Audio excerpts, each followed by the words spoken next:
Thomas the tank engine wouldn't stop being a nuisance. Night after night he kept the other engines awake. I'm tired of pushing coaches. I want to see the world. The other engines didn't take much notice, for Thomas was a little engine with a long tongue.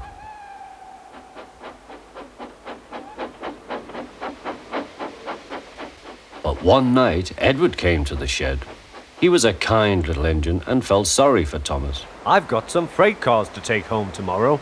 If you take them instead of me, I'll push coaches in the yard. Thank you, said Thomas. That will be nice. Next morning, Edward and Thomas asked their drivers, and when they said yes, Thomas ran off happily to find freight cars.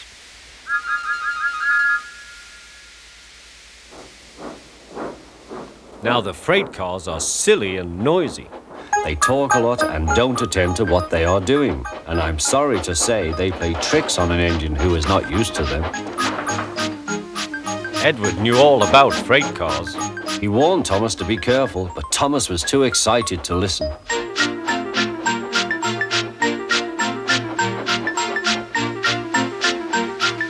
The shunter fastened the coupling, and when the signal dropped, Thomas was ready. The conductor blew his whistle. Peep, peep, answered Thomas and started off. But the freight cars weren't ready. Oh, oh, oh, they screamed, wait, Thomas, wait. But Thomas wouldn't wait. Come on, he puffed. All right, don't fuss. All right, don't fuss, grumbled the cars.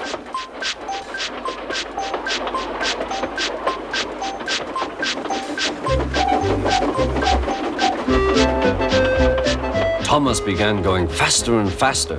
Whee! He whistled as he rushed through Henry's tunnel.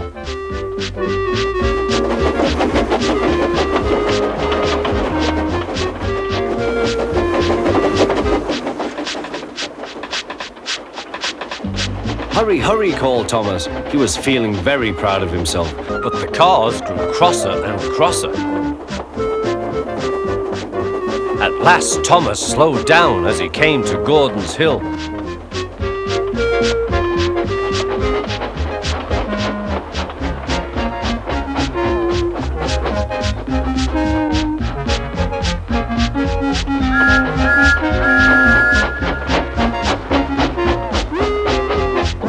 Steady now, steady, warned the driver as they reached the top.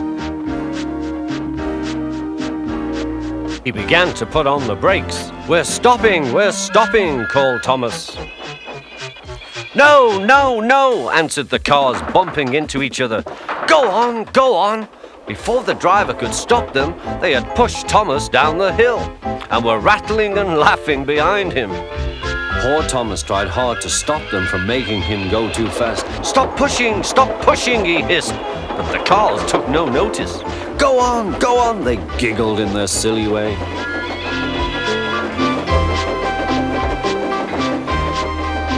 There's the station. Oh dear, what shall I do? He cried. They rattled straight through and swerved into the goods yard. Thomas shut his eyes. I must stop. When he opened his eyes, he saw he had stopped just in front of the buffers. There, watching him, was Sir Topham Hatt. What are you doing here, Thomas? He asked. I've brought Edward's freight cars, Thomas answered. Why did you come so fast? I didn't mean to. I was pushed, said Thomas. You've got a lot to learn about freight cars, Thomas. After pushing them about here for a few weeks, you'll know almost as much about them as Edward. Then you'll be a really useful engine.